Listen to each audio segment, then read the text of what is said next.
Hindi emotional story बोझ। कविता अपने माता पिता की बहुत लाडली थी। 3 बड़े भाइयों की बहन थी। कोई भी चीज़ मांगने पर उसी वक्त सामने हाजिर हो जाती। पूरे घर में रौब था उसका। पूरे परिवार और नौकरों पर राजकुमारी की तरह हुक्म चलाती थी कविता। स्कूल में भी पूरा रौब था उसका। बड़े घर की लाडली जो थी वह ऐसे ही उसे कॉलेज में दाखिला लिया। उसके ठाठ बाट बड़ी गाड़ी में आना जाना, हर दिन नया फैशन देखकर हर कोई उससे दोस्ती करना चाहता था। थोड़े ही दिनों में उसके बहुत से दोस्त बन गए। पूरे कॉलेज में उसकी अपनी ही एक पहचान थी। इन दिनों उसके घर पर एक रिश्ता आया। खानदानी लोग थे और पापा की पुरानी जान पहचान थी। उनके साथ कविता के साथ कोई ज़बरदस्ती नहीं थी, पर कविता ने फिर भी हाँ कर दी, क्योंकि वो अपने परिवार से बहुत प्यार करती थी। वह जानती थी कि वह लोग उसका अच्छा ही सोचेंगे। लड़के का नाम राज था। राज काफ़ी पढ़ा लिखा और समझदार लड़का था। ससुराल वाले भी बहुत अच्छे थे। ससुराल में कविता की जगह वैसे ही थी जैसे मायके में थी। कोई भी कार्य कविता की सलाह के बिना नहीं होता था। सबकी लाडली बहू बन गई थी वह। फिर उसके घर एक बेटे का जन्म हुआ। राहुल कविता को जान से प्यारा था। पोता पाकर ससुराल वाले तो फूले नहीं समाते थे। कविता कभी कभी सोचती थी कि उसकी किस्मत कितनी अच्छी है।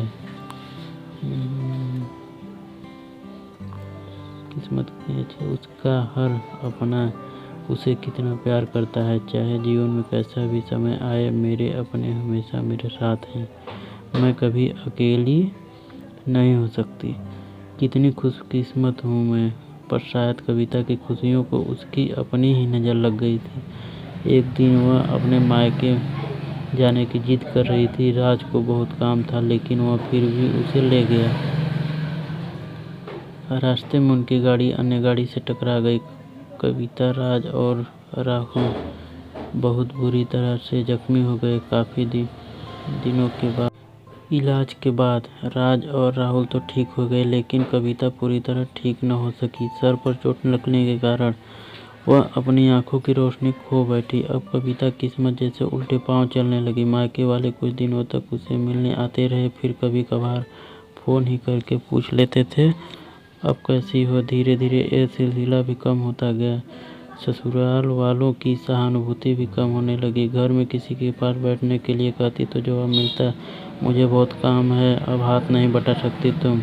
राज भी चिड़चिड़ा हो गया। बस राहुल ही था उसके साथ, जिसके साथ हंसते खेलते उसका वक्त गुजरा। एक दिन कविता के हाथ से कुछ सामान गिर गया, जिसकी वजह से राहुल को हल्की सी चोट लग गई। कविता के साथ ससुर ने राहुल को उससे अलग कर दिया, कहीं उसके ना देखने की वजह से बच्चे का कोई नुकसान न हो जाए।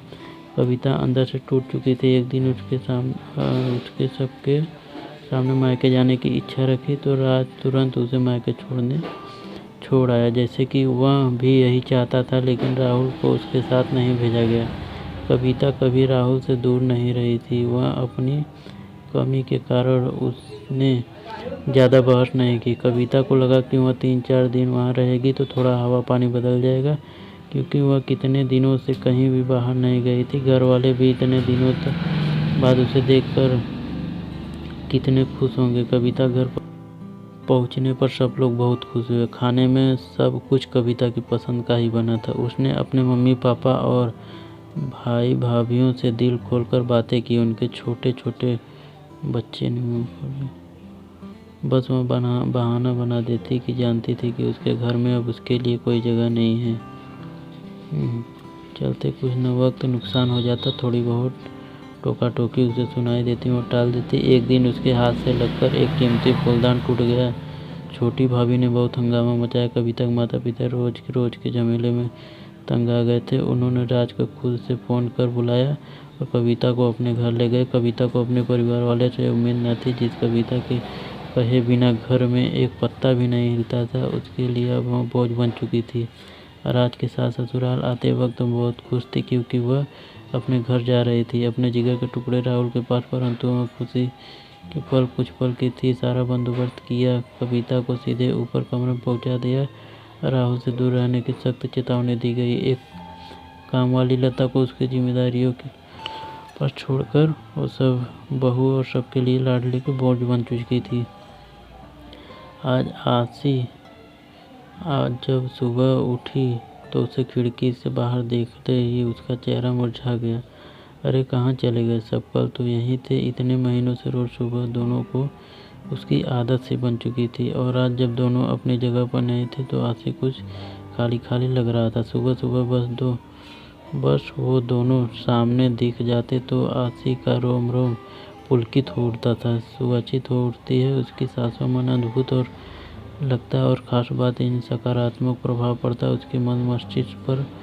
कलम खुद ब खुद कोई गति दिखने लगती थी। पता नहीं क्या जादू था उन नरगिसी फूलों में, बस देखते ही मन उठता। शायद असीम प्यार भरा था उनमें। आखिर उसी ने तो आशी के जन्मदिन पर यह गमला उसे उपहार में दिया था, और फिर दोनों मिलकर उस नरगिसी फूलों का पौधा लगाया था। देखो ना आशी, तुम्हारे लिए एक काम सौंप कर जा रहा हूँ। कल ही मुझे कंपनी के प्रोजेक्ट के लिए दुबई निकलना पड़ रहा है। बस 6 महीने की तो बात है।